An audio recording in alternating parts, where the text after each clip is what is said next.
जय जगन्नाथ सांगमाने बर्तमान देखंतु गोटे भी नोटिफिकेशन आसी हमर बर्तमान advertisement for senior resident non academic all India institute of medical science जोटा कि आरो आईआईएमएमसी जोटा कि भुवनेश्वर अच्छे हमर एम्स रो जोटा कि हम कहउचंती भुवनेश्वर ऑनलाइन एप्लीकेशन फॉर्म बर्तमान स्टार्ट हो जाई जोटा नोटिफिकेशन देखि पारुथिबे 7 नवंबर रु स्टार्ट हेछि जोटा कि एलिजिबल सिलेक्शन जोटा जोटा रही एटा एम्स रो मतलब जहाँ भी एमबीबीएस जो मानकर सरी पीजी जो मानकर सरी एमबीबीएस रे जो माने पीजी करिथिबे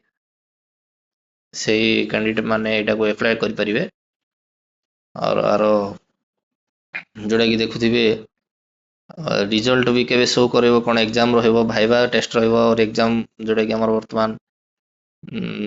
रिजल्ट पब्लिश करा जिवो 30/11/2025 रे पब्लिश करा जिवो आपन डिटेल से ताको पढ़ा पढ़ी देखंतु भलसे आर जदि लिंक जदि आवश्यक हुए तो लिंक भी मु आपन को पठे देबी आर पे स्केल भी देखि पारुथिबे एज लिमिट भी रही सब आपरे विवरणी मु बेसी देई पारुनी कारण बहुत गुडाय अछि याको बहुत टाइम भी लागिबो पढे पाए बोली आपन को भलो भाबे देखंतु ईडब्ल्यूएस कैंडिडेट यूआर कैंडिडेट और सब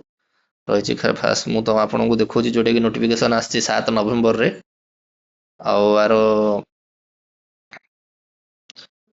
आपन भी देखि पारुथिबे जोटे कि वर्तमान टर्म एंड कंडीशन रे कोन कोन सब लिखा हेछि इंपोर्टेंट नोटिस गुडी को कहि दोछि लास्ट डेट फॉर एप्लीकेशन जोटे कि 17/11/2025 रही छै आपन 27/11/2025 भितरे या को आपन अप्लाई करिवे पड़िबो अदरवाइज आपन कैंडिडेट रिजेक्ट हो जाय पारे और जेहेतु एम्स ऊपर गोटे रिक्वायरमेंट थिला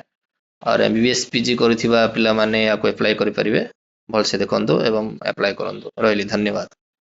आ हमर चैनल को जब भी हबो सब्सक्राइब करंतु आज्ञा लाइक करंतु एंड शेयर करंतु